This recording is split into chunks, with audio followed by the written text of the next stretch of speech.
Ang pangalan ko ay Maya Santos at ako ay 32 taong gulang. 2 taon na ang nakalilipas.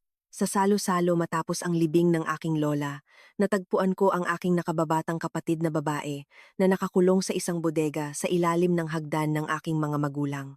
Si Sari ay 22 taong gulang. Ang trangka ay nasa labas ng pinto, yari sa matigas na tanso, at nakakabit sa bahaging hindi kailanman maaabot ng anumang kamay mula sa loob. May nagpaandar ng washing machine sa kabilang kwarto upang hindi marinig ng mga bisita ang kanyang pagkatok. Ako ay isang paramedic. 9 kong pinasok ang pinakamasalimuot na sandali sa buhay ng mga hindi ko kakilala, ngunit walang anumang tawag sa trabaho ang nakapaghanda sa akin sa mismong pasilyo ng aking sariling pamilya. Akala ko, ang paglabas sa kanya mula sa bodegang iyon ang mismong pagliligtas. Hindi pala. Ang kinasangkutan ko kasama niya ay mas malala, at ang nahukay ko sa nakaraan ng aming pamilya ay mas madilim kaysa sa dalawang iyon. Ngunit may isang bagay na nakalimutan ng aking mga magulang tungkol sa akin. Sa trabaho ko, hindi kami pwedeng umiwas ng tingin. Huling beses kong binuksan ang pintong iyon, nawala sa akin ang lahat. Ngayong pagkakataong ito, nagpasya akong iba ang magbabayad ng halaga. Maligayang pagbabalik sa mga kwento ng tahimik na gulo, kung saan ang mga lihim ng pamilya ay inilalabas sa liwanag sa bawat kwento. Kung naniniwala kang ang pinakatahimik na tao sa pamilya ay karapat-dapat pakinggan, mag-iwan ng komento sa ibaba at huwag kalimutang mag-subscribe dahil ang mga kwentong tulad ng sa kapatid ko ay hindi madalas na pag-uusapan. Lumaki ako sa San Isidro, Laguna, isang uri ng bayan kung saan ang apelyido mo ay pangalan ng tindahan. Ang Santos Hardware ay nasa sentro na ng bayan sa loob ng 3 henerasyon. Ang tatay ko, si Gerardo, ang nagbabantay sa kaha at siya ring nag-iikot ng sibot ng abuloy tuwing linggo sa parokya. Ang nanay ko, si Patricia, ang nagpapatakbo ng lahat ng iba pa, kabilang na kung paano kami tinitingnan ng ibang tao. Ipinanganak si Sari nang ako ay 10 taong gulang. Pinipila niya ang mga kutsara batay sa kulay bago pa man siya makapaglakad ng maayos. Mahilig siya sa mga ibon. Mahal niya ang mga ito ng buong katawan. Ikinakampay ang kanyang mga kamay kapag dumadapo ang mga maya sa pakainan na parang lilipad din siyang kasama nila.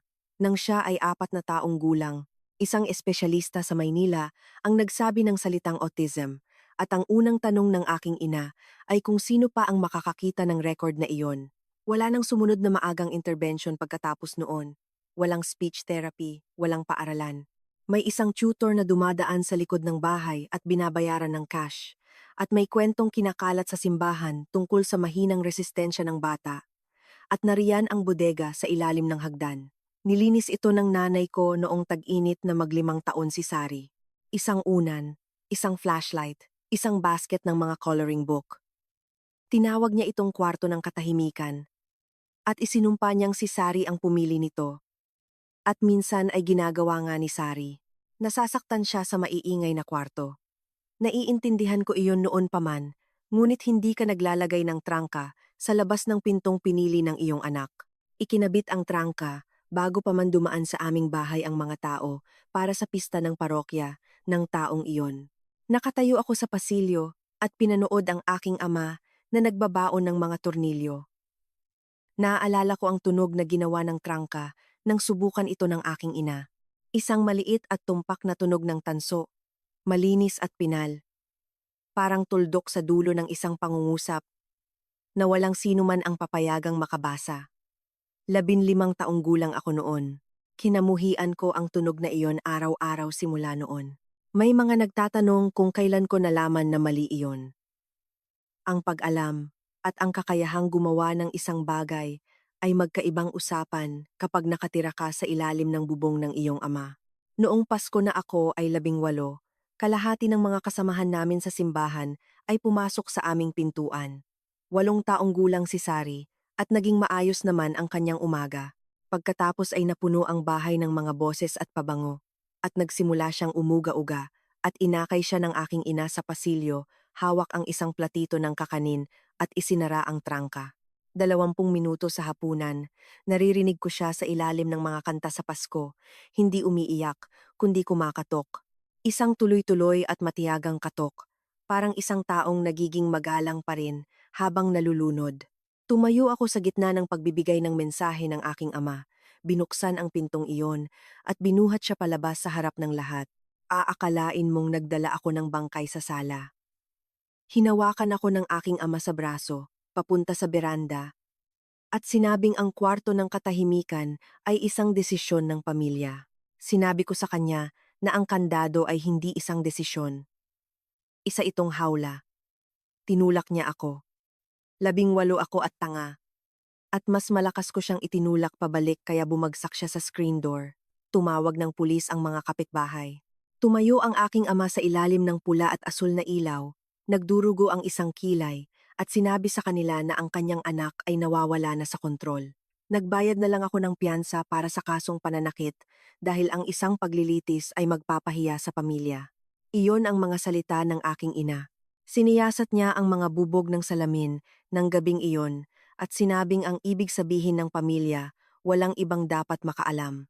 Tinutukoy niya ang away. Tinutukoy niya si Sari. Tinutukoy niya ang lahat, magpakailanman. Nag-impake ako ng isang duffel bag noong linggong iyon. Ang huling ginawa ko sa bahay na iyon ay lumuhod sa tabi ng pinto ng bodega at kumatok ng 2 beses. Marahan. 2 katok ang aming senyales. Ako ito, ligtas ka. Kumatok din siya pabalik. Sinabi ko sa kanya sa kabila ng kahoy na babalikan ko siya. Inabot ako ng 14 na taon at iyon ang bahagi ng kwentong ito na hindi ko kayang ayusin. Ang Maynila ay 2 oras mula sa San Isidro at sa loob ng 14 na taon parang nasa ibang bansa na rin ako. Kinuha ko ang kurso sa EMT dahil mabilis ito at trabaho ito at lumabas na para talaga ako rito. 9 na taon sa ambulansya ang magtuturo sa iyo ng isang partikular na pagkalkula. Airway bago ang lahat. Gamutin muna ang nakakamatay. Pinapadalhan ko si Sari ng regalo tuwing kaarawan. Isang libro tungkol sa mga ibon, colored pencils, yung magandang klase. Sa loob ng 3 taon, naglaho ang mga padala sa loob ng bahay na iyon at pinaniwala ko ang sarili ko na natatanggap niya ang mga ito. Sa ika-4 na taon, bumalik ang kahon. May tatak na ibalik sa nagpadala gamit ang sulat kamay ng aking ina. Nang tumawag ako, sumagot si nanay na parang isang babaeng nagbabasa ng pahayag sa mga periodista. Ayos lang si Sari. Umuunlad si Sari. Hindi kailangang guluhin ang isip ni Sari. Minsan lang kinuha ng tatay ko ang telepono at pinaiikli lang niya. May record pa rin ako. May abogado pa rin siya. Kung lalapit pa ako kay Sari, tatawagin niya itong panggugulo at hahayaan ng isang huwes na suriin ang aking gawain. 2 beses pa rin akong nagmaneho pa uwi. Sa parehong pagkakataon, naupo ako sa aking truck sa tapat ng Santos Hardware. Pinanood ang tatay ko na baligtarin ang karatula papuntang sarado at nagmaneho pabalik ng Maynila habang sumasakit ang aking mga kamay sa manibela.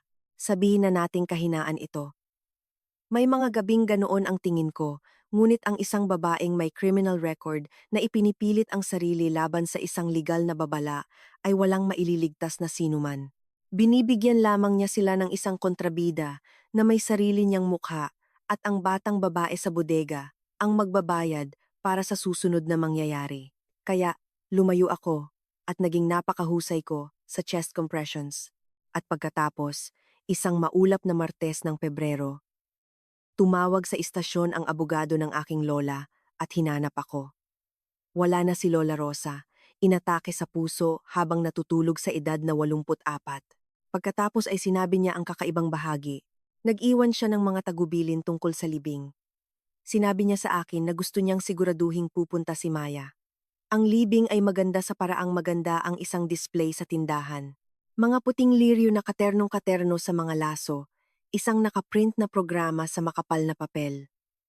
Ang pamilya ko ay nakapuno sa unang upuan, nakasuot ng ternong navy blue. Tinawag kami ng pari na isang pamilyang nananatiling buo, at itinaas ng ina ko ang kanyang baba, na parang ang pariralang iyon ay isang koronang ipinapatong sa kanya. Nakaupo ako 3 hanay sa likuran. Walang nagtira ng upuan para sa akin. Pagkatapos, sa salo-salo sa bahay ng aking mga magulang, isang maliit na lalaking nakasuot ng barong ang nakahanap sa akin sa may pintuan, si Attorney Ramon Cruz. Abogado ng lola ko, sa loob ng 40 taon, mayroon siyang pakikipagkamay ng isang lalaking tapat maningil at mga mata ng isang lalaking walang nakalulusot. Sinabi niya sa akin na nag-iwan si Lola Rosa ng Special Needs Trust para kay Sari, mahigit 10 milyong piso na inilaan para tustusan ang pangangalaga, therapy, isang tunay na buhay. Hanggang sa maayos ng korte ang mga detalye, ang pansamantalang tagapamahala ay ang aking tita Carmen, ang nakatatandang kapatid ng aking ama. Pagkatapos ay lumapit si Attorney Cruz at hininaan ang kanyang boses.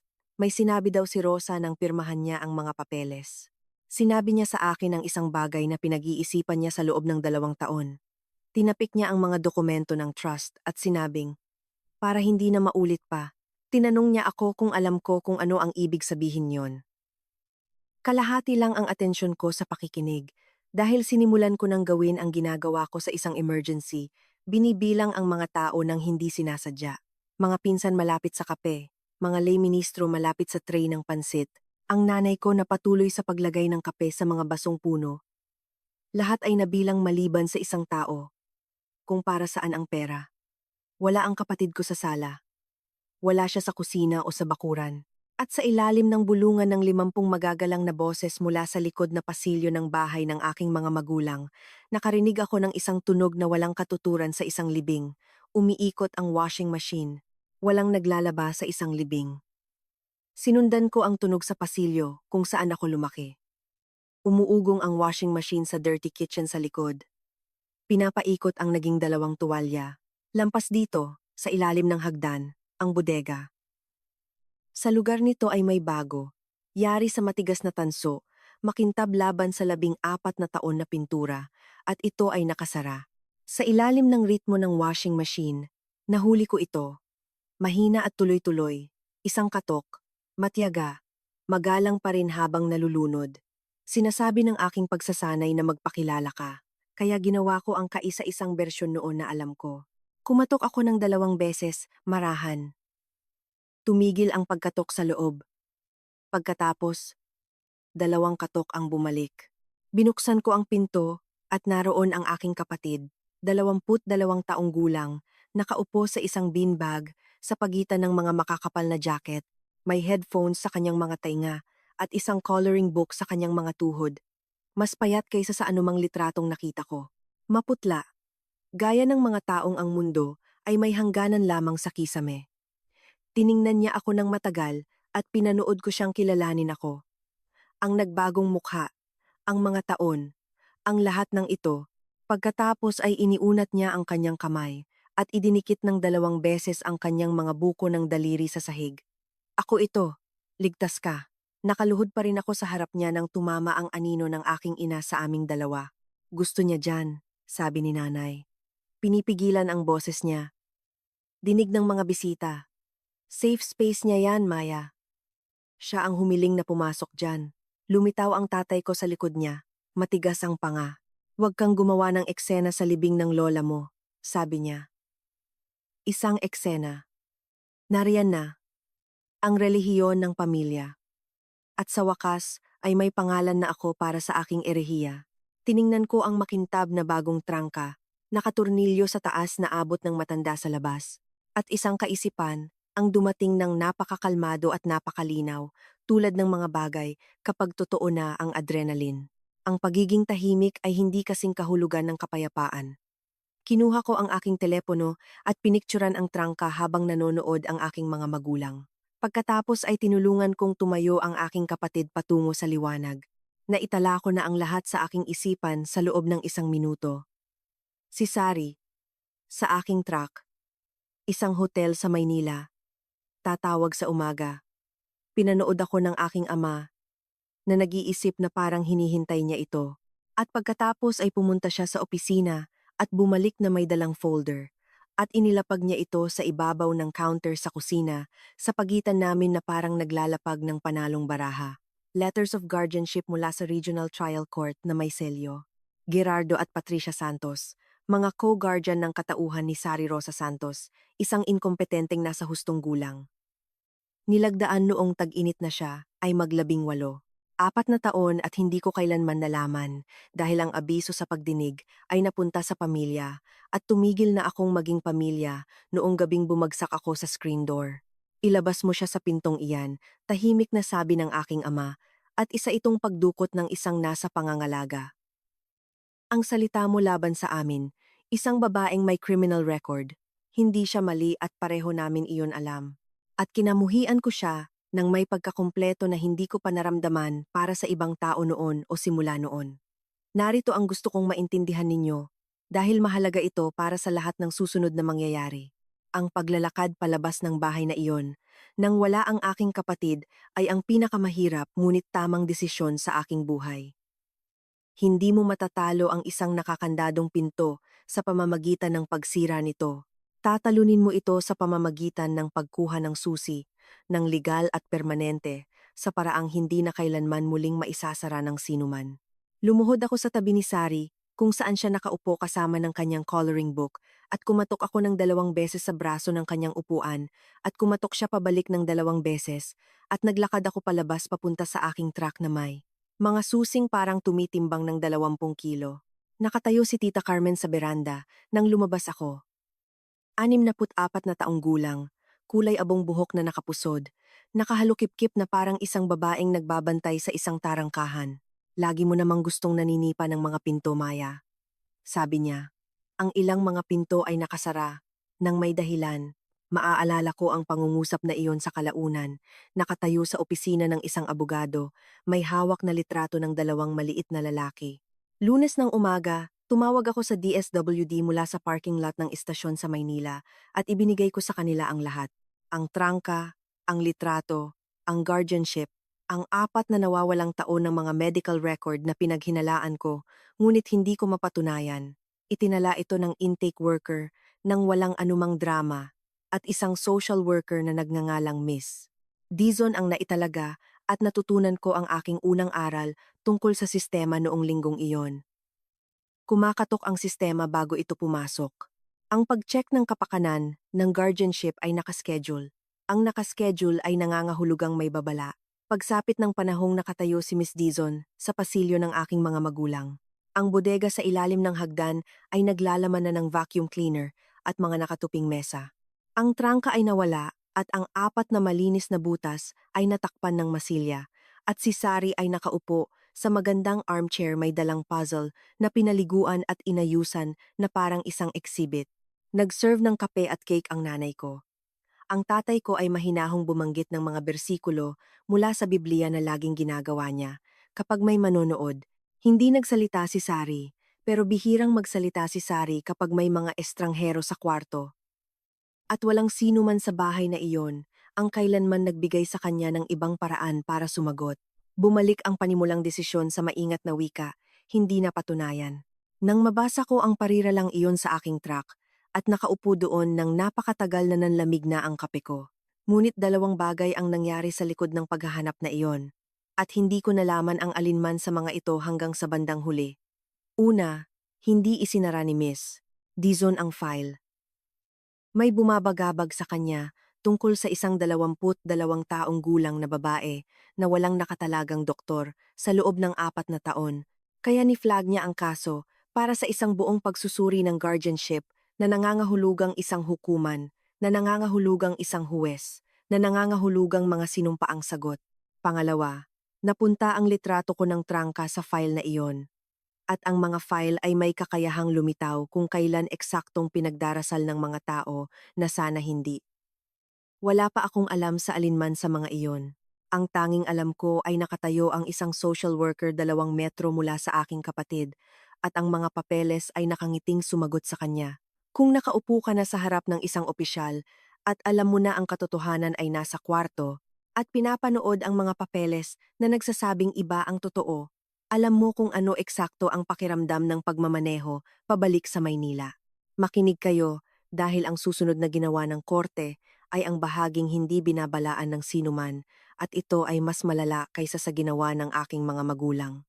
At kung naniniwala kayong ang mga taong tulad ng kapatid ko ay karapat-dapat makita, maglaan ng 1 segundo at i-click ang subscribe.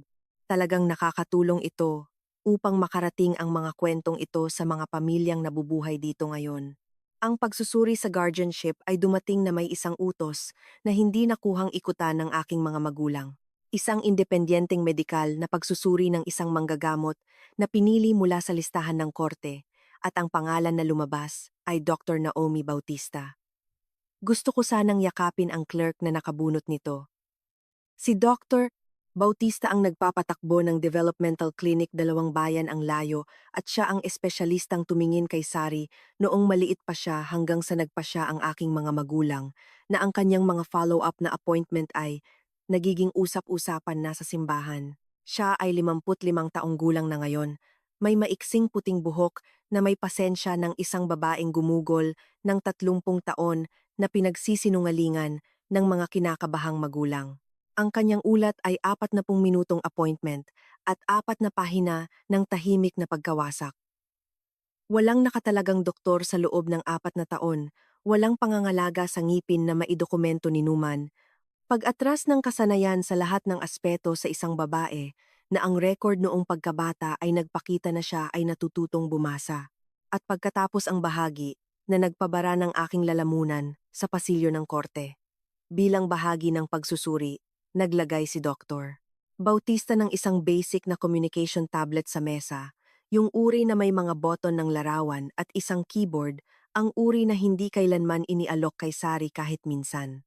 Matagal bago ito hinawakan ng aking kapatid. Pagkatapos ay tinipa niya ang isang titik sa isang pagkakataon, ang unang salita na nakuha ng sinuman mula sa kanya sa loob ng maraming taon. M-A-Y-A. Hindi nanay, hindi tulong, ang pangalan ko, isinulat ni Doktor Bautista sa kanyang ulat na nagpakita ang nasa pangangalaga ng kakayahang makipagkomunikasyon na hindi nasuportahan sa loob ng maraming taon at na ito ay bumubuo ng pagpapabaya sa pangangalaga sa kanyang propesyonal na opinyon. Tumawag sa akin si Attorney Cruz ng gabing iyon at tinanong ko siya kung nangangahulugan ba ito na tapos na ang lahat kung ibibigay na lamang siya ng huwes sa akin ngayon. May isang pagtigil na hindi ko gusto. Ang pagtanggal sa isang guardian, aniya, ay hindi katulad ng pagpili ng susunod at kailangan mong marinig iyon ng 2 beses. Hindi kailanman formal na naalis ang aking mga magulang at ang detalyeng iyon ay nagsasabi sa iyo ng lahat tungkol sa kung paano lumaban ang pamilya ko. Kinaumagahan ng pagdinig, tumayo ang kanilang abogado at inihayag na sila ay kusang loob na nagbibitiw bilang mga guardian dahil sa kalusugan. Habang nakataas ang kanilang mga ulo at ang kanilang mga reputasyon ay hindi matatagpuan ng anumang paghahanap sa mga record and korte. Walang pagpapatunay ng pagpapabaya, walang pagpapatunay ng anuman. At may 2 petisyon sa mesa ni Judge Carolina Mendoza, ang sa akin at ang kay Tita Carmen. Ang kanilang abogado, isang magaling magsalita na nagngangalang Attorney Villanueva, ay binasa ang buhay ko ng malakas na parang isang rap sheet, isang misdemeanor, dahil sa pananakit sa mismong ama ng nasa pangangalaga, 14 na taon ng kawalan, isang apartment na may isang kwarto, 2 oras ang layo. Isang trabahong may 24 na oras na shift. Mga holiday, walang tiyak na schedule. Makatwirang tinanong niya ang korte. Nang may pag-iingat, ano ang mangyayari sa isang vulnerableng babaeng nag-iisa sa isang apartment sa Maynila habang ang kanyang kapatid ay nagtatrabaho ng buong araw at gabi sa isang ambulansya? Pinanood ko si Judge Mendoza na may isinulat at alam kong ang sagot ay hindi maganda. Pagkatapos ay umupo si Carmen sa silya ng saksi, suot ang kanyang damit pansimba. At siya ay nakamamangha. Ibibigay ko iyon sa kanya. Isang malaking bahay 10 minuto mula sa lahat ng alam ni Sari. Isang asawa, si Tito Boyet, retirado, nasa bahay maghapon. Mga sulat ng suporta mula sa pari at kalahati ng kongregasyon. Pamilya na sumasagot sa tungkulin. Sabi ni Attorney Villanueva, sa halip na pamilya na dumadating na galit sa mga libing. Ang desisyon ay inabot kay Judge Mendoza ng 20 minuto. Ang pagiging guardian ng tao at pansamantalang kontrol sa trust ay napunta kay Carmen Santos, nakaschedule na pagbisita para sa kapatid, susuriin muli makalipas ang 1 taon. Sa mga hakbang ng courthouse, Niyakap ako ng aking tiyahin, totoong niyakap ako sa harap ng lahat at inilapit ang kanyang bibig sa aking tainga. Pinapanatili natin kung ano ang sa atin, Maya. Sabi niya, makikita mo.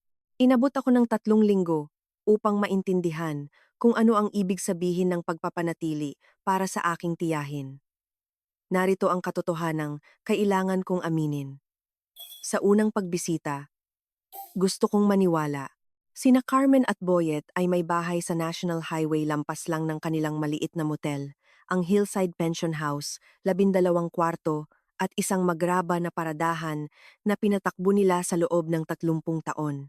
Ipinakita sa akin ni Carmen ang isang kwarto na pininturahan ng dilaw dahil may nagsabi sa kanya na gusto ni Sari ang dilaw at may mga bagong lutong cookies at nagkabit si Boyet ng bahay ng ibon sa frame ng bintana, pantay at matibay na gawa ng isang lalaking ipinagmamalaki pa rin ang tuwid na tornilyo. Nakaupo si Sari sa mesa ng kusina may dalang puzzle, kalmado at busog. Umupo ako sa aking truck pagkatapos at hinayaan ang sarili kong huminga ng malalim sa unang pagkakataon sa loob ng 2 buwan. Tila parang napunta ang sistema sa isang bagay na maayos-ayos. Ngunit may 2 bagay mula sa kusinang iyon na sumunod sa akin pauwi. Ang paraan kung paano sumusunod sa iyo ang maliliit na maling detalye mula sa isang tawag ng pasyente na magiging palpak. Ang una ay kung paano magsalita si Carmen. Ang bawat pangungusap tungkol kay Sari ay lumalampas kay Sari sa ibabaw ng kanyang ulo na parang hindi siya kaharap habang ang aking kapatid ay nakaupo mismo roon. Maayos na siyang kumain ngayon. Hindi niya kailangan lahat ng kalokohan sa screen na iyon. Mas mapapabuti siya sa paggawa ng gawain. Ang picture schedule ni Sari, ang maliit na iginuhit kamay na linggo na iningatan niya mula pa noong pagbisita ni Dr. Bautista, ay nawala sa pader at sa halip ay nakabitin ang isang listahan ng mga gawaing bahay sa sulat kamay ni Carmen, mga tuwalya, pagwawalis, mga kwarto. Ang pangalawang bagay ay nasa pader ng hagdanan, isang linya ng mga larawan ng pamilya na umaakyat sa mga hakbang, mga kasalan at mga ribon, at ang aking ama bilang isang binata sa harap ng tindahan, at sa gitna nila, isang blankong parisukat na mas maliwanag ang wallpaper kaysa sa lahat ng nakapaligid dito. Ang hugis ng isang maliit na frame ng larawan. May nakasabit doon sa loob ng mga dekada. Sapat na katagal para mag-iwan ng anino sa papel at may kumuha nito. Hindi ako nagtanong. Sana ay nagtanong ako. Pinapatakbo ni Teacher Rachel ang Liwanag Center para sa Adult Day Program sa San Isidro, 20 taon sa propesyon, at ang ulat ni Dr. Bautista ay nagpasok kay Sari doon 3 araw sa isang linggo, bilang isang kondisyong nginitian ng lahat sa korte. Hindi na ngumingiti si Rachel ngayon. Pinaalis ni Carmen si Sari agad-agad na may formal na sulat na sinasabing mahal. Hindi mura ang Liwanag Center, ngunit iyon mismo ang layunin ng pondo na iniwan ng lola ko upang bayaran, at tinawag ito sa sulat sa korte na hindi kinakailangang gastusin upang mapanatili ang yaman ng nasa pangangalaga. Sa mismong linggong iyon, isang form ng pagpapalit ng provider ang naglipat sa medikal na pangangalaga ni Sari mula sa klinika ni Dr. Bautista patungo sa isang telehealth na serbisyo. Mas maginhawa, sabi sa mga papeles. Para kanino, hindi sinabi. Matagal akong kinausap ni Rachel ng gabing iyon. Maingat, propesyonal, at lubos na malinaw. 20 taon ko na itong ginagawa, sabi niya. Kapag ang unang 3 galaw ng isang bagong guardian ay kanselahin ang programa, ilipat ang doktor sa isang screen at paikliin ang mga pagbisita. Hindi iyan pagtitipid. Iyan ay pagpapasara ng mga mata. Hindi siya makakapag-ulat ng isang kutob. At alam niya iyon. At kinakain siya nito. Kailangan ng mga mandated reporter ng ebidensya. Para makapag-report, kaya ginawa ko ang isang bagay na magagawa ko mula sa aking kinatatayuan sa pamamagitan ni Attorney Cruz. Naghain ako ng kahilingan para sa trust accounting na maaaring hilingin sa korte ng sinumang interesadong miyembro ng pamilya na ipatupad.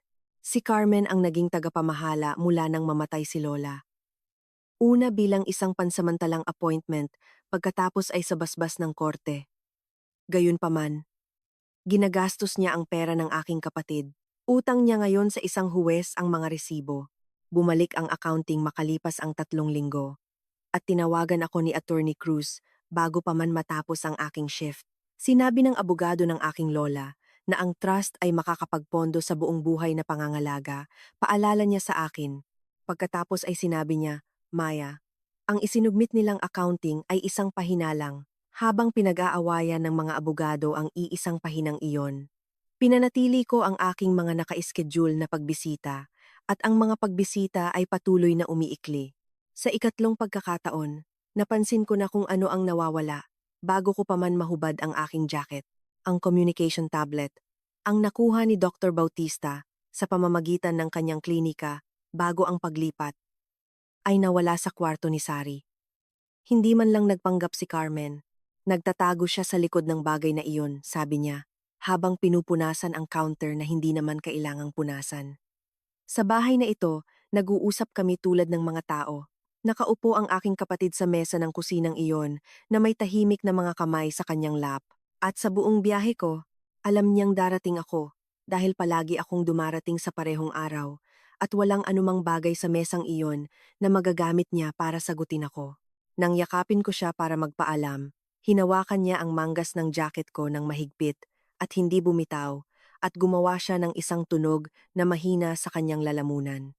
Isang mahabang M na ipinilit na lumabas na parang isang bagay na inangat mula sa ilalim ng pinto. 9 taon sa ambulansya, marami na akong nailabas na tao mula sa mga wasak na sasakyan. Ang tunog na iyon ang bagay na naririnig ko pa rin sa gabi. Inireklamo ko sa pamamagitan ni Attorney Cruz ang tungkol sa tablet sa loob ng linggong iyon. Ang sagot ni Carmen ay bumalik sa pamamagitan ng korte at ito ay isang obra maestra. Isang behavior journal sa sarili niyang maayos na sulat kamay na nagdodokumento na pagkatapos ng bawat pagbisita mula sa kapatid, ang nasa pangangalaga ay balisa, hindi nakakatulog, tumatanggi sa mga gawain. Ang kanyang rekomendasyon na may pagkalungkot bilang guardian ay mas maikling pagbisita na may nakabantay para sa sariling katatagan ni Sari. Nakaupo ako sa aking truck sa gilid ng National Highway, hawak ang sulat na iyon, at sa wakas ay naintindihan ko na ang laro, sa paraang naiintindihan mo, nadudulas ka sa yelo. Hindi kailangang patunayan ng aking tiyahin na mabuti siya.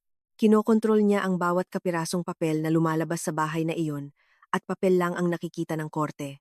Hindi kailangang maging tama si Carmen. Kailangan lang niyang magmukha akong mali. Kaya, naging mas matalino kami. At kapag sinabi kong kami, tinutukoy ko ang 2 babae na nagligtas sa kwentong ito. Si Dr. Bautista ay nasa papel pa rin bilang bahagi ng file sa paglipat ng telehealth. At ginamit niya ang sariling mga papeles ni Carmen laban sa kanya. Kung ang pangangalaga ay lilipat sa isang screen, kung gayon ang pasyente ay nangangailangan ng isang device na may communication software bilang pangmatagalang medikal na suporta na inireseta alinsunod sa pagsusuri na mismong iniutos ng korte. Pinili ni Carmen ang telehealth. Kailangan ng telehealth ang isang tablet. Ang pagtanggi sa tablet ay nangangahulugang pagtanggi sa doktor na pinili niya mismo sa record. Talo ng magalang. At may 3 kopya. Binuo ito ni Rachel, isang backup na tablet, parehong communication app, na natutunan ni Sari. Ibinalik ang kanyang lumang picture vocabulary mula sa mga file ng programa. Nakalatag ang lahat kung saan naaalala ito ng kanyang mga kamay. At ako ang naging tagapaghatid dahil ang abutan ay nangyari sa nag-iisang lugar na hindi makokontrol o matatanggihan ni Carmen, ang fiesta ng parokya, sa harap ng pari, at ng macaroni salad, at ng lahat ng taong may magandang opinyon na binili ng aking pamilya sa loob ng 50 taon. Inilagay ko ang tablet sa harap ng aking kapatid sa isang mahabang mesa na parang ordinaryong martes lang. Medical equipment, sabi ko kay Carmen. Malakas para marinig ng mga miyembro ng Parish Council. Court-ordered evaluation follow-up. Pwede niyo pong tawagan si Dr. Bautista. Nag-alangan ang mga kamay ni Sari sa ibabaw nito sa loob ng ilang mahahabang segundo at pagkatapos ay nahanap niya ang kanyang ritmo na parang hindi niya ito nakalimutan. Mga icon, keyboard, home screen, at pagkatapos ay ginawa ng aking kapatid ang isang bagay na hindi na program ni Rachel at hindi ko naiisip. Binuksan niya mismo ang button editor. Tinipa ang isang titik sa isang pagkakataon. Pinili ang pinakamalaking sukat ng button. Pinili ang dilaw at isinave ang sarili niyang pangungusap sa front page ng kanyang boses. Pinindot niya ito ng isang beses at sinabi ito ng tablet ng malakas sa patag nitong maliit na boses doon mismo sa ibabaw ng macaroni salad. Tumingala ako sa aking tiyahin, umaasa ng galit, ang nasa mukha niya ay mas malala pa roon. Namutla si Carmen na parang papel, tulad ng isang babaeng nakakita ng multo. Ang isang pahinang accounting ay hindi pinalampas ni Judge Mendoza. Inatasan ng korte ang isang buong binagong pag-file na may dokumentasyon at nang dumating ito, inilatag ito ni Attorney Cruz sa kanyang mesa na parang isang aksidente. Nire-reconstruct niya ang buwan ng reimbursement sa pag-aalaga kay Carmen Santos para sa mga serbisyong walang anumang ahensya sa labas ang kinuha para ibigay. Ang pagkukumpuni ng kwarto para sa nasa pangangalaga, maliban na ang invoice ay mula sa isang commercial roofer at ang bubong sa mga litrato ay sa Hillside Pension House. Isang ginamit na pickup truck na nakapangalan kay Boyet na binigyang katwiran bilang transportasyon ng nasa pangangalaga. Linya-linya. Sa loob ng 14 na buwan bilang tagapamahala, nilipat ng aking tiyahin ang halos 3.2 milyong piso ng pera ng aking kapatid papunta sa motel na iyon.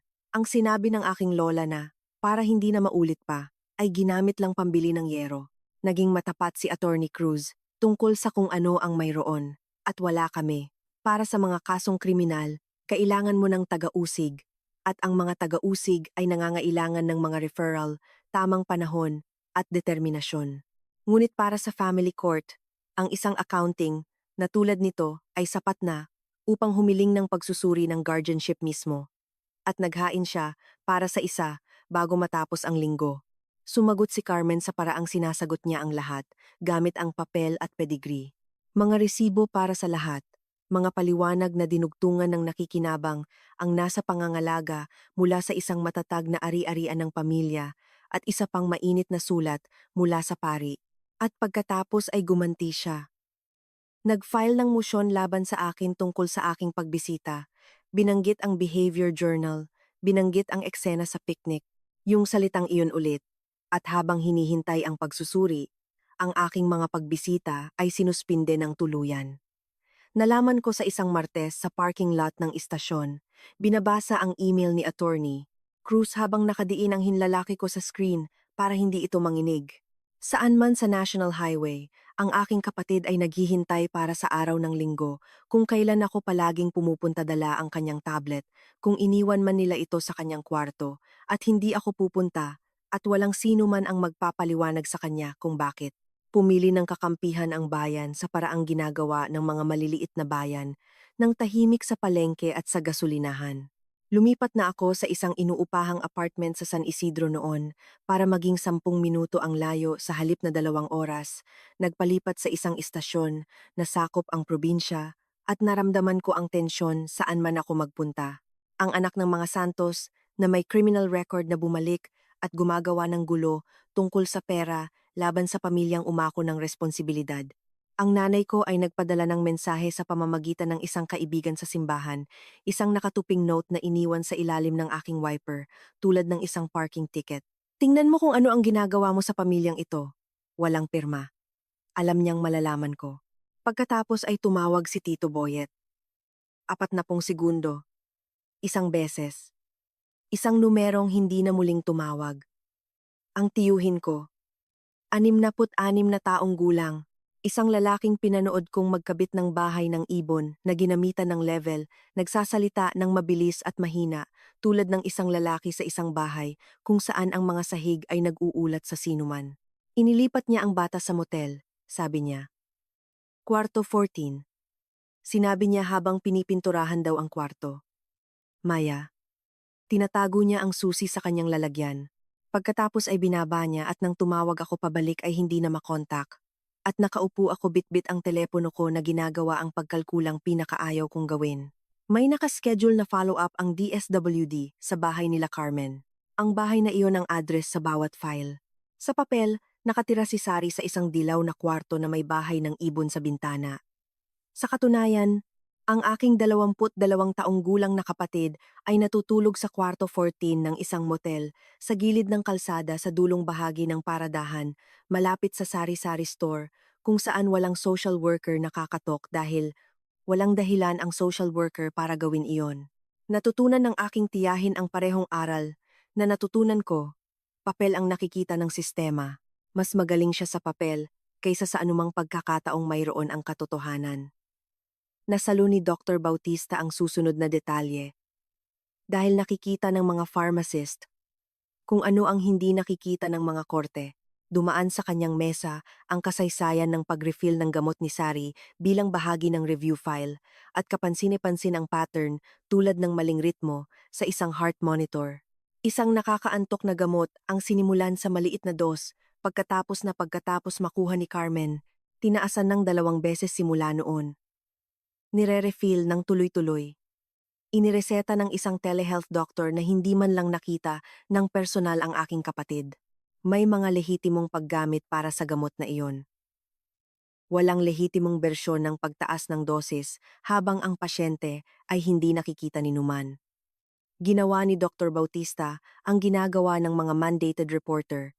Siya mismo ang nag-file ng report sa DSWD at pinilit niya ang telehealth service ng husto upang i-flag nila ang account para sa isang in-person na pagbisita bago ang susunod na refill.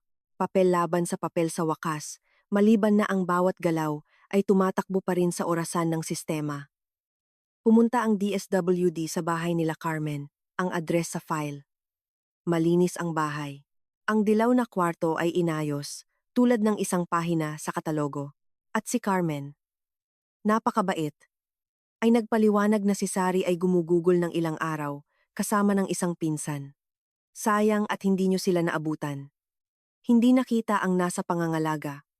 Naitala. Isang follow-up ang inischedule at ang kalendaryo ay nagsabing 10 araw. Nakuha ko ang update na iyon mula sa opisina ni Miss Dizon noong Biyernes ng hapon habang nakatayo sa garahe ng ambulansya. At naaalala ko ang pagtingin sa ambulansya sa likod ko at ang paggawa ng conversion na hindi tumitigil sa pagtakbo sa aking isipan. Sa aking trabaho, sinusukat namin ang mga emergency sa minuto.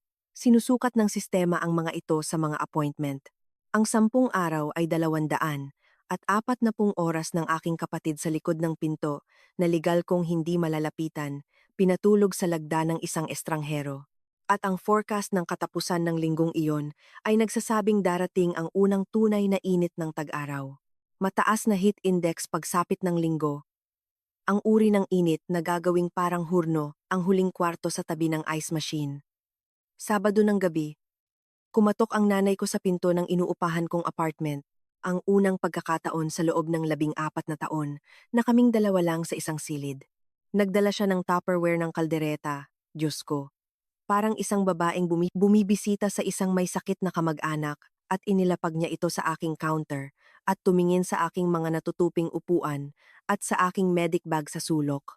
At pinanood ko siyang itala ang lahat ng ito bilang ebidensya ng isang buhay na naging mali. Narito ang hindi ginawa ng aking ina. Hindi niya itinanggi ang anuman dito. Hindi ang bodega. Hindi ang trangka. Hindi ang pera. Ang pagtanggi ay para sa mga taong walang pagpipilian.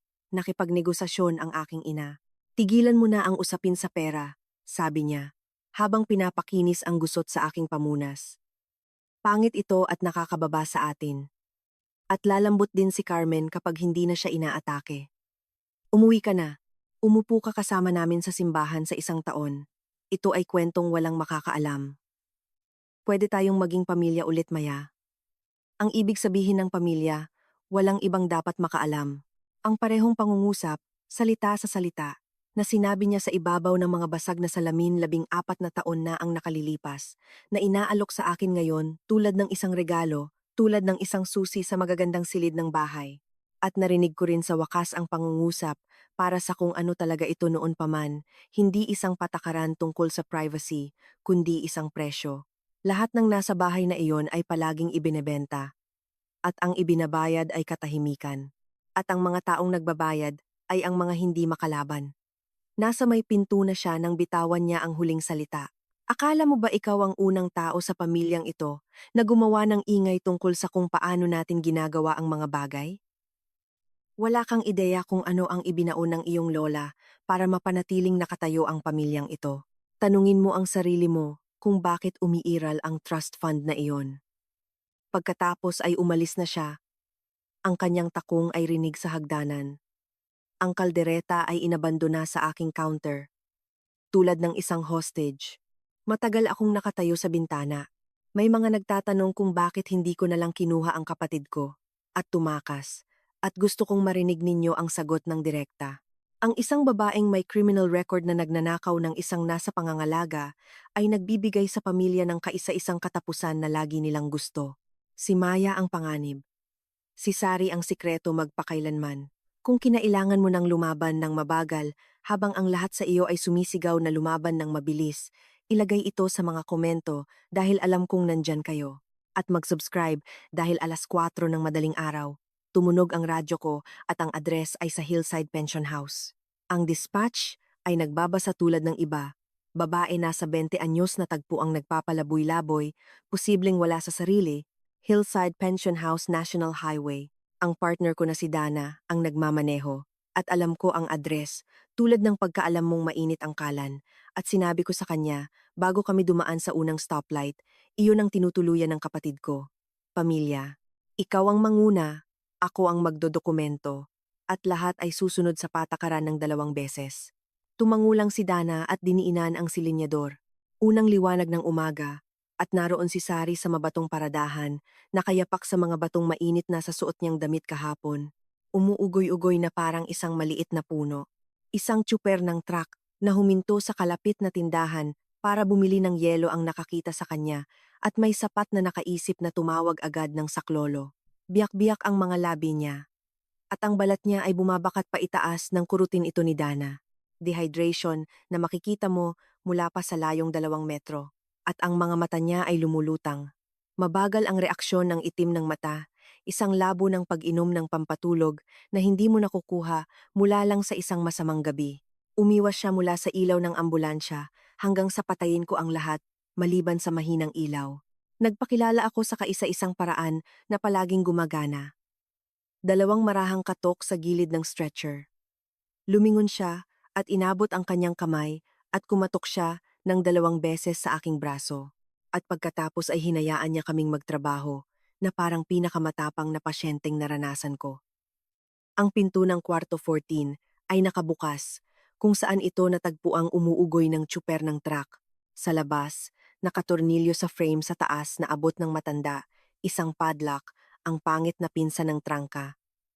At ang bintana ng banyo sa likod ay nakabukas na ang screen ay itinulak palabas mula sa loob. Ang aking kapatid, pinatulog sa gamot at pinaiinitan sa isang nakasarang kwarto habang pumapasok ang init ng tag-araw, ay umakyat palabas ng isang bintana na hindi hihigit sa laki ng isang maleta. Hindi siya nagpalaboy-laboy. Iniligtas niya ang sarili niya. Sinasakay na namin siya nang tumawid si Carmen sa paradahan suot ang kanyang roba. Literal na hawak ang mga sulat ng guardianship at sinasabing walang dahilan para pumunta sa ospital. Pamilya ang nag-aasikaso sa pamilya. Si Dana na lead medic, pagpalain sana siya magpakailanman. Hindi man lang tumingala. Ma'am, pwede niyo kaming salubungin sa provincial hospital. Dala ang inyong mga papeles, sabi niya. At sa kaunting liwanag, nakita ko kung ano ang inipit ni Sari sa ilalim ng kanyang braso. Ang tablet. Basag ang screen sa isang sulok. Lumabas siya ng bintana, hawak ang kanyang boses. Ang ospital ang kaisa-isang gusali sa Pilipinas kung saan natatalo ang papel dahil ang mga ospital ay mas maraming gumagawa nito kaysa sa sinuman. Sinuri ng emergency department si Sari at ang chart ay nagsabi. Kung ano ang sinasabi ng mga chart. Walang adjectives, pawang katotohanan. Dehydration na nangangailangan ng fluids. Level ng pampatulog na mas mataas sa therapeutic range para sa inireseta. Ang timbang ay mas mababa kaysa sa naidokumentong timbang mula sa pagsusuri ni Dr. Bautista noong nakaraang taon. Lumang marka sa mga pulso na napansin ng attending physician sa wika na hindi ko na uulitin dito maliban sa sabihin na pinikturan niya ito para sa record na may parehong malamig na pag-iingat na ibibigay niya sa isang paso. Bawat isa sa mga taong iyon ay obligadong mag-report sa DSWD. Pagsapit ng alas 7 ng umagang iyon, nakatawag na ang ospital sa DSWD. Pagsapit ng alas 9 ay nasa pasilyo na si Miss Dizon at sa pagkakataong ito, walang pinasadya at kusang nasulat ang desisyon. Napatunayan, nang dumating si Carmen dala ang kanyang mga sulat, ginawa ng ospital ang magandang proseso ng bureaukrasya at tumangging ilabas siya. Unsafe environment habang hinihintay ang investigasyon at walang alindog at walang sulat mula sa pari ang makakapagpabago ng isip ng isang attending physician na may hawak na chart na tulad niyon. Off-shift ako at nasa waiting room nang papasukin nila ako pabalik.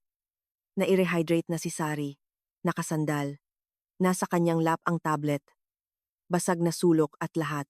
Pinindot niya ang kanyang dilaw na button at ang flat na maliit na boses ay nagsabi, "Hindi ako isang sekreto." Pagkatapos ay nag-type siya at pinindot muli, "Huwag kang aalis." Kaya hindi ako umalis. Nang hapong iyon, mula sa isang upuan sa tabi ng kanyang kama, pumirma ako ng isang sinumpaang salaysay na naglalahad ng lahat. Ang libing, ang trangka, ang bodegang kinalakihan ko, na nakikita ko palagi, ang aking mga magulang, ang aking tiyahin, mga petsa, mga litrato, ang lahat. At nag-file ng emergency petition si Attorney Cruz para suspindihin si Carmen ng mismong araw na iyon at ang korte ay nagtalaga ng isang guardian ad litem para kay Sari bago matapos ang linggo. Nakarating ang nanay ko sa pasilyo ng ospital bandang hapunan at sinalubong siya ng isang social worker sa linyang iginuhit ng ospital at pinaikot siya pabalik. Tiningnan ako ni nanay sa ibabaw ng balikat ng babaeng iyon at hindi man lang niya itinaas ang boses niya. "Hindi mo iniligtas ang pamilyang ito," sabi niya. "Tinapos mo ito." Kalahati siyang tama. 2 araw ang lumipas. Pinatawag ako ni Attorney Cruz sa kanyang opisina at mayroong isang kahon ng mga dokumento sa kanyang mesa na may sulat kamay ng isang patay na babae sa takip. Nang pirmahan ni Rosa ang trust, sabi niya iniwan din niya itong selyado na may mga tagubili na buksan lang kung ang trust ay mauuwi sa isang away. Mukha siyang pagod. "Masasabi kong pasok ito doon," sabi niya, at ginupit ang tape. Sa loob ay ang sagot sa isang tanong na hindi ko alam na dapat kong itanong. Sa ibabaw, isang litrato, itim at puti. 2 maliit na lalaki sa harap ng Santos Hardware. Yung mas matangkad, walang kaduda-duda. Ang tatay ko na nasa edad na 8, nakangiti. Ang braso niya ay nakaakbay sa isang mas maliit na batang lalaki na may nakatabinging kwelyo at mga mata na hindi nakatingin sa kamera. Binaligtad ko ito.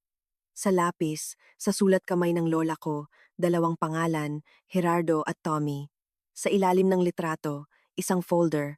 At binasa ko ito ng nakatayo dahil parang mali ang umupo. Isang admission record mula sa Hospicio de San Rafael. Ilang oras ang layo para kay Tomas Santos, 6 na taong gulang. Ang dahilan sa form para sa pagpasok, na tinipa ng isang clerk higit 50 taon na ang nakalilipas, ay nagsabing hindi kaya ng pamilya na pamahalaan ang kondisyon ng bata sa komunidad. Buwanang resibo, 3 taon ito, ang mga tseke ng lola ko sa isang institusyon. Pagkatapos ay isang death certificate. Tomas Santos, 9 na taong gulang, pulmonya, at isang linya mula sa opisina ng pasilidad. Normal lang na ipinaalam. Tulad ng resibo para sa yero, inilibing sa compound ng pasilidad. Pananda isang 1-4. May nakababatang kapatid na lalaki ang tatay ko. May nakababatang kapatid na lalaki si Carmen. 6 na taong gulang siya at iba siya sa paraang naiiba si Sari. At isinakay ng pamilyang ito sa kotse, sinabi sa bayan na tumira siya sa mga kamag-anak at binura siya mula sa bawat kwento sa loob ng kalahating siglo. Ang blangkong parisukat sa pader ng hagdanan ni Carmen ay nagkaroon na rin sa wakas ng pangalan. Pati na rin ang pangungusap ng lola ko para hindi na maulit pa. Ang trust fund ay hindi pagpaplano para sa mana. Isa itong kumpisal sa kaisa-isang pera na ginamit ng pamilya ko. Ibinulsa ko ang litrato sa aking jacket at sinabi ko kay Attorney Cruz na kailangan ko ng isang araw bago maghanda para sa pagdinig. May isang taong natitirang buhay na nanood sa pag-alis ng kotseng iyon at kailangan ko siyang tingnan sa mata. Pumunta si Carmen sa ospital noong linggong iyon para subukang makita si Sari at pinigilan siya sa desk. At sa halip na hayaang palabasin siya ng guard, inaya ko siyang umupo kasama ko sa chapel dahil may litrato ako sa bulsa ko at may kasong binubuo at kailangan kong malaman kung ano eksakto ang kinakalaban ko. Inilagay ko ang litrato ng dalawang bata sa upuan sa pagitan namin. Tiningnan ito ng aking tiyahin tulad ng pagtingin sa isang sugat na muling bumubuka at pagkatapos sa isang boses na parang gasgas na graba. Binigay niya sa akin ang kaisa-isang walang pag-iingat na mga minuto ng buhay niya na nakuha ko kailanman. 10 taong gulang siya nang bihisan ng ina nila si Tommy ng kanyang damit pangsimba sa isang ordinaryong Martes. Sinabi nila sa eskwelahan na bumibisita siya sa mga pinsan sa probinsya. 2 beses silang bumisita at sinabi ng mga doktor na nakakagulo sa mga pasyente ang pagbisita. Mas mabuting hayaan siyang mag-adjust at sumunod ang mga magulang nila dahil ang mga doktor ay parang mga pari noon at ang hiya ay parang batas ng kalikasan. 13 taong gulang siya nang dumating ang kahon ng abo at walang burol at namalantya ang ina niya ng mga kumot ng buong hapong iyon na parang ang plantsa ang tanging bagay na pumipigil sa bahay na lumipad palayo sa lupa. Pagkatapos ay tiningnan ako ng aking tiyahin nang hindi lumuluha at pinanindigan ang desisyon. At ito ang bahaging kailangan mong pakinggan dahil ito ang buong paniniwala ng aking pamilya na sa wakas ay sinabi ng malakas. Hindi mo ibinibigay ang pamilya sa gobyerno. Maya, ibinalik ng gobyerno si Tommy pauwi sa isang kahon. Bawat isang bagay na ginawa ko ay ginawa ko para ilayo ang batang iyon sa isang lugar na tulad ng Hospicio de San Rafael. Ganoon din sana ang gagawin mo kung pinasan mo ito ng kasing tagal ko. Pinanatili kong mahinahon ang boses ko, na siyang kaisa-isang kasanayang pinagkasunduan ng aking trabaho at ng aking pagkabata. Hindi takot ang pumirma sa mga tseke sa reimbursement. Tita Carmen, sabi ko. Itinayo mong muli ang kwarto ni Tommy nang may kandado sa labas at sinabi mo sa sarili mo na iyon ay pagliligtas. Tumayo siya at iniwan akong nakaupo sa ilalim ng maliit na electric candle sa altar. Sa parking garage, naghihintay si Attorney Villanueva sa tabi ng truck ko. Ang kasunduan ay nakatype sa makapal na papel at ito ay, aaminin ko, magandang pagkakagawa. Magbibitiw si Carmen bilang guardian at tagapamahala, epektibo agad-agad. Susuportahan ng aking mga magulang ang aking petisyon sa record. Uuwi si Sari kasama ko sa loob ng 1 linggo. Walang pagtutol, walang paglilitis. Kapalit nito, iseselyo ang binagong accounting ng trust batay sa kasunduan. Walang referral sa piskalya mula sa alinmang panig at parehong panig ang pipirma sa isang pahayag na tinatawag ang buong taon na isang hindi pagkakaunawaan ng pamilya na naresolba ng pribado. Ipinaliwanag ito sa akin ni attorney Cruz ng 2 beses at pagkatapos ay ginawa niya ang ginagawa ng mga tapat na abogado at nakipagtalo laban sa kanyang sarili. Kunin mo na, sabi niya bilang abogado mo. Yan ang payo ko, gamit ang 2 kamay. Ang isang pagtatalo sa hukuman ay nangangahulugang ang record mo ay babasahin muli ng malakas. 14 na taon kang nawala at isang guardian ad litem na maaaring magpasya na ang buong pamilya ay hindi ligtas at magrekomenda ng isang neutral na profesional na guardian. Naiintindihan mo ba kung ano ang pwedeng mangyari? Isang group home na may waiting list at mga kawaning may shift. Maaari mong ipanalo ang giyera at panoorin siyang mapunta sa mismong lugar na ginamit ng tiyahin mo para takutin ang sarili niya. Pagkatapos ay tinanggal niya ang kanyang salamin. At bilang abogado ni Rosa sa loob ng 40 taon, sabi niya, sasabihin ko sa iyo, hindi niya iniwan ang kahon na iyon na nakaselyo upang manatiling selyado. Hindi ako nagpasya sa opisina na iyon. Nagmaneho ako papunta sa ospital at inilatag ko ito sa iisang tao na laging paksang usapin ng bawat kasunduan sa pamilyang ito, ngunit hindi kailanman kasangkot. Gumamit ako ng mga simpleng salita at ng tablet sa pagitan namin. Uuwi ka sa akin ngayon at mananatiling tahimik. O lalaban tayo at malalaman ng lahat ang lahat at ang paglaban ay may panganib dito na hindi ko mabubura. Nakikinig ang aking kapatid sa pamamagitan ng buong katahimikan niya. Pagkatapos ay nag-type siya at ang flat na maliit na boses ay nagsabi, wala nang sekreto. Tiningnan niya ako at naghintay. Dahil kailangan ko pa ring pumirma.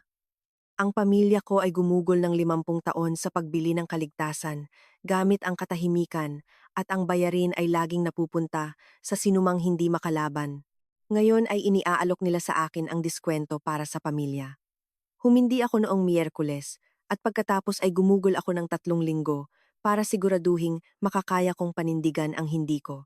Kinuha ko ang trabaho bilang instructor sa isang state college, nagtuturo sa mga estudyante ng EMT sa umaga, nasa bahay na pagsapit ng 3:00, libre ang Sabado at Linggo, isang schedule na pwedeng asahan ng isang huwes.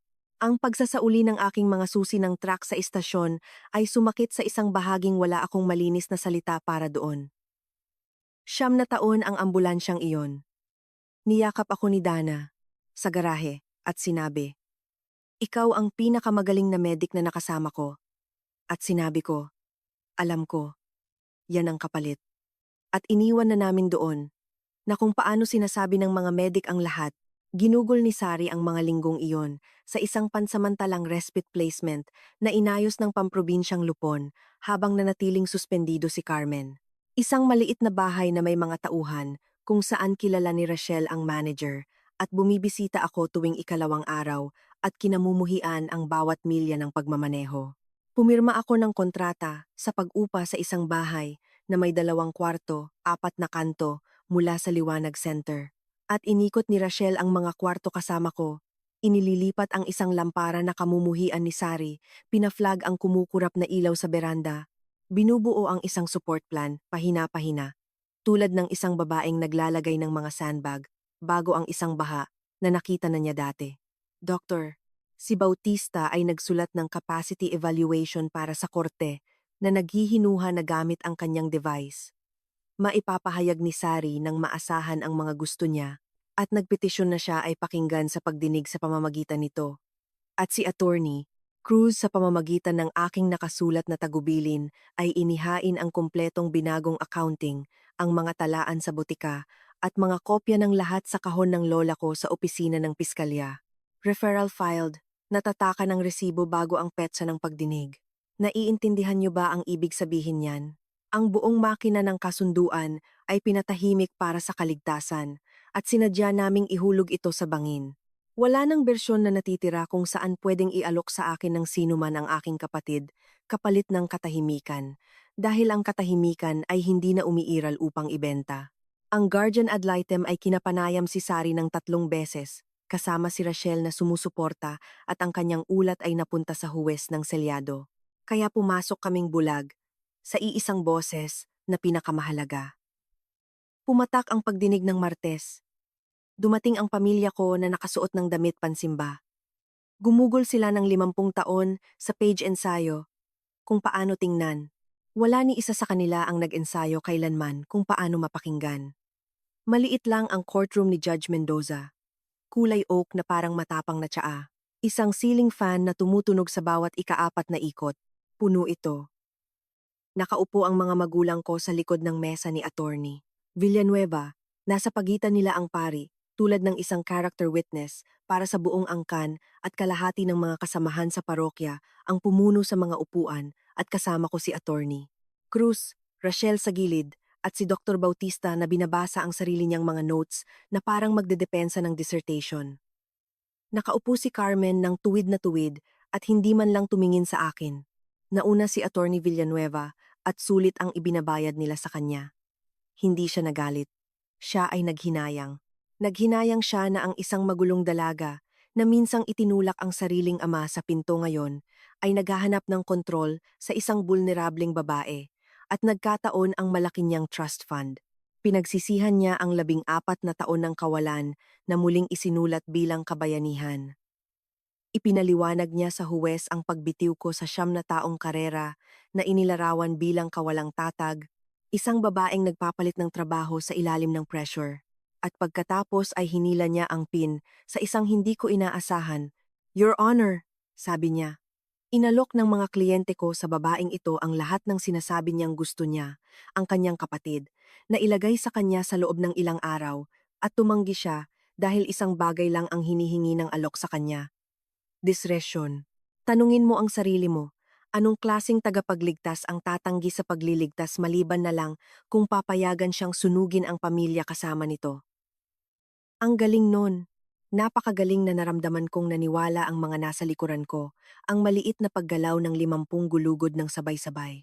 Nagtapos siya sa pamamagitan ng pag-aalok sa korte ng isang alternatibo na pininturahan ng pagiging makatwiran. Kung hindi si Carmen, kung gayon isang neutral na profesional na guardian at isang naaangkop na pasilidad ng tirahan, organisado, may tauhan, ligtas, isang group home, gamit ang pinakamagandang salita na maaari. Nagsulat si Judge Mendoza sandali at tumunog ang fan at tumingin siya sa ibabaw ng kanyang salamin sa aming mesa. Miss Santos, sabi niya, pakinggan ko ang panig ninyo. Sumandal sa akin si attorney Cruz habang patayo ako, isang kamay sa manggas ko. Ngayon na o hindi na, sabi niya. Sigurado ka ba? Tumingin ako sa rehas kung saan nakaupo ang kapatid ko kasama si Rachel. Hawak ang kanyang tablet sa dalawang kamay na parang isang himnal. Nakasiguro ako na natutunan ko ang isang bagay mula sa pagmamasid kung paano kumilos ang pamilya ko sa loob ng 30 taon at ginamit ko ito laban sa kanila. Ngayon, kung sino ang kumokontrol sa pinakamasamang bersyon ng kwento ay kumokontrol sa kwarto. Kaya kinuwento ko ang pinakamasamang bersyon ng akin, bago pa man nakapagsalita si Attorney Villanueva. Sa ilalim ng sumpa, ibinigay ko sa korte ang aking record. Ang screen door, ang pag-amin sa kaso, walang palamuti. Ibinigay ko sa kanila ang 14 na taon ng ibinalik na mga pakete, ang 2 biyahe kung saan ako naupo sa tapat ng tindahan at nagmaneho palayo at hindi ko binihisa ng alinman sa mga taong iyon bilang anupaman kundi pagkabigo. Ako ang unang nabigo sa kanya. Sinabi ko kay Judge Mendoza. Lahat sa kwartong ito, na may kaparehong apelyido ko, ay nabigo sa kanya. Ang pagkakaiba ay tapos na akong gawin ito ng tahimik. Pagkatapos ay sinagot ko ang alok dahil hinihintay iyon ng buong kwarto. Totoo iyon, sabi ko. Noong nakaraang linggo, inalok sa akin na ibalik ang aking kapatid sa loob lamang ng ilang araw at ang kondisyon ay manatiling tulad ng tinatawag ng aking pamilya na pribado. Your Honor, may kasabihan ng pamilya ko. Ang ibig sabihin ng pamilya, walang ibang dapat makaalam. Narinig kong sinabi iyon ng ina ko. Sa ibabaw ng mga basag na salamin noong ako ay 18 at narinig kong sinabi niya ito sa aking kusina. Isang buwan na ang nakakaraan at gusto kong ipakita sa record kung ano ang naging kapalit ng pangungusap na iyon. Ang kapalit nito ay ang aking kapatid sa loob ng 4 na taon sa likod ng isang pirma, pinatulog sa gamot para sa kaginhawahan, natutulog sa isang kwarto sa motel na may kandado sa maling gilid ng pinto, at higit 50 taon na ang nakalilipas. Ang kapalit nito, sa isang 6 na taong gulang na batang lalaki na nagngangalang Tomas Santos ay ang kanyang buong buhay. Siya ay kapatid ng tatay ko. Sinabi ng pamilyang ito sa bayan na tumira siya sa mga pinsan at namatay siya sa edad na 9 sa isang institusyon ng estado. At siya ay nakahimlay sa ilalim ng isang bato na nagsasabing 114 simula noon dahil ang isang numero ay hindi makakapagpahiya sa sinuman. Ang mga upuan sa likod ko ay naging napakatahimik kaya narinig ko ang pag-click ng fan. Nakatitig ang aking ama sa kanyang mga kamay. Tumingin ako sa huwes at ibinagsak ang huling bahagi nito. Sasabihin sa iyo ng aking mga magulang na kalmado si Sari sa bodegang iyon. Sabi ko ang pagiging kalmado ang siyang buong problema. Ang pagiging tahimik ay hindi kasing kahulugan ng kapayapaan. At pagkatapos ay hiningi ko ang bagay na hindi inaasahan ng sino man sa silid na iyon, lalo na sa babaeng humihingi. Hindi buong guardianship, kundi limitadong guardianship, kalusugan at kaligtasan lamang na may supported decision-making plan ang kanyang day program. Ang sarili niyang doktor at isang nakatayong taunang pagsusuri. Hindi ako humihiling na ariin ang buhay ng aking kapatid. Sabi ko, humihiling akong tumayo sa tabi nito. Sapat na ang naging mga nagmay-ari sa kanya. Hinayaan ni Judge Mendoza na humupa ang kwarto. At pagkatapos ay sinabi niya ang pangungusap. Ipagpapasalamat ko iyon hanggang sa mamatay ako. May isang tao na hindi pa naririnig ang korteng ito. Sabi niya, Sari, gusto mo bang sumagot? Tumutol agad si Attorney Villanueva, bago pa man nakatayo si Rachel sa kanyang inuupuan. Coach testimony, hindi maaasahang modality. Ang naidokumentong pagiging madaling maimpluwensyahan ng nasa pangangalaga at pinakinggan siya ni Mendoza at pagkatapos ay binanggit na ang korte ay nag-utos ng capacity evaluation ni Dr. Bautista tiyak para sa katanungang ito at nabasa na ito, overruled, at ikinonekta ng clerk ang maliit na speaker ng tablet sa sound system ng korte at lumapit ang kapatid ko kasama si Rachel sa tabi niya, basag ang screen at lahat. Ito ay isang partikular na uri ng katahimikan. 50 tao ang nakikinig sa isang taong nagtatype. Ang bawat titik ay isang banayad na tap at ang fan ay umikot at walang huminga. Pinindot muna niya ang kanyang dilaw na button, yung ginawa niya mismo sa salusalo sa simbahan, at ang flat na boses ay nagsabi nito na umaalingaw-ngaw. Hindi ako isang sekreto. Pagkatapos, tap kada tap, ang sarili niyang mga salita, walang prompt, walang menu, habang pinapanood siya ng bayan, na gawin ang bagay na inabot ng pamilya niya ng 22 taon para sabihing hindi niya kaya. Gusto kong tumira, kasama ni Aitko. Kumakatok siya bago buksan ang pinto. Pinanood ko ang gwardya ng korte. Isang malaking lalaki na may mukha na parang hollow block, panay ang kurap at pinag-aralan ang kisame. Tumayo muli si Attorney Villanueva at buong tapang na nagtanong kung may makakapagpatunay na ito ang kanyang mga salita, at doon binuksan ni Mendoza ang nakaselyong ulat mula sa guardian ad litem at binasa ang buod ng malakas. 3 independiyenteng panayam, pare-pareho ang ipinahayag na kagustuhan. Hinihiling ng nasa pangangalaga ang kanyang kapatid gamit ang pangalan sa bawat session. Rekomendasyon, ang ilagay sa kapatid sa ilalim ng limitadong guardianship. Parehong sagot. 3 beses sa isang estranghero na walang sinuman mula sa alinmang pamilya sa kwarto. Sa likod ko, narinig kong gumawa ng maliit na tunog ang nanay ko at natahimik.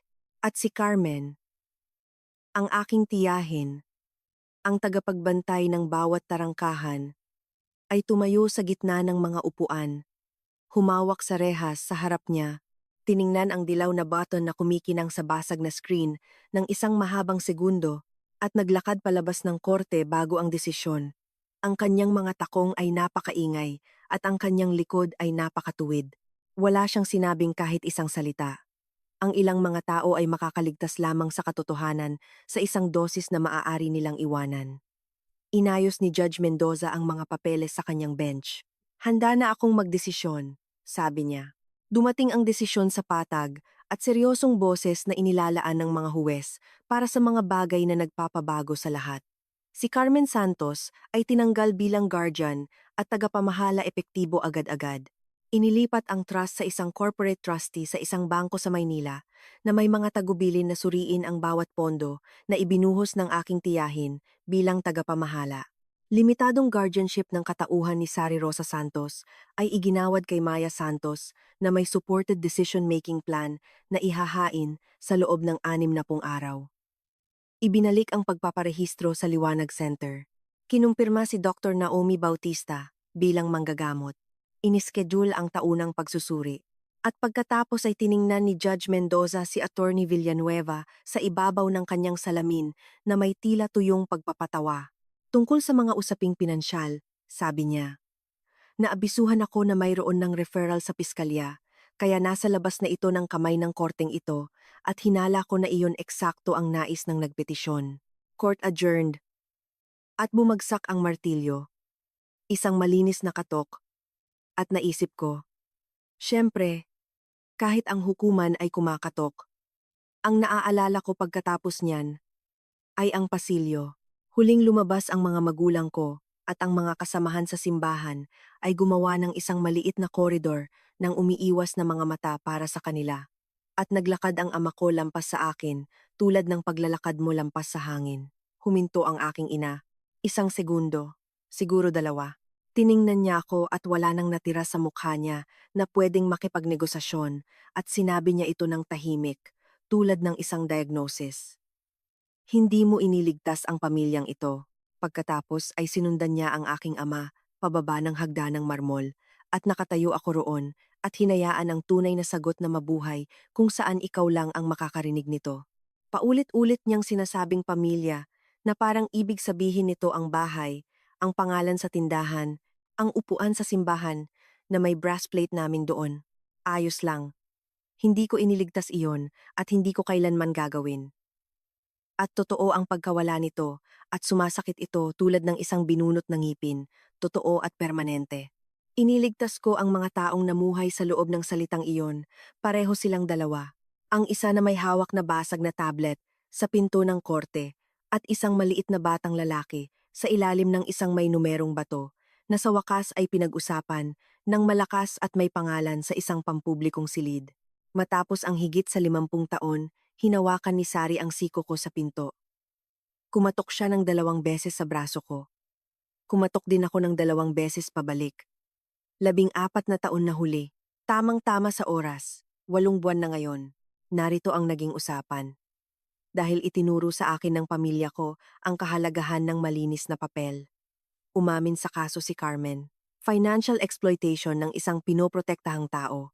Probation. Buong pagbabalik ng pera sa trust. At isang permanenteng pagbabawal mula sa paglilingkod kailanman bilang katiwala ng sinuman na para sa isang babaeng binuo ng buo sa pamamagitan ng pagiging pinagkakatiwalaan ay ang pinakamabigat na sentensya sa batas. Ang Hillside Pension House ay may karatula na for sale na nakasandal sa graba. Lumipat si Boyet sa bahay ng kapatid niya sa kabilang ibayo ng probinsya at tuwing ilang linggo ay nakakatanggap ang telepono ko ng larawan ng bahay ng ibon mula sa isang numero na hindi kailanman tumatawag. At lagi akong sumasagot ng thumbs up dahil ang mga tao ay pwedeng maging mahina at gusto pa ring maging mabait at nagpasya ako na mahalaga iyon. Ibinenta ng mga magulang ko ang Santos Hardware sa isang chain at lumipat palabas ng probinsya, dala ang sarili nilang bersyon ng mga pangyayari. At hindi sila tumawag. At walang humingi ng tawad. At may isang pew sa isang bagong bayan na may isang mag-asawa na nakasuot ng ternong navy blue na nagkukuwento tungkol sa mga walang utang na loob na anak. Hati ang bayan.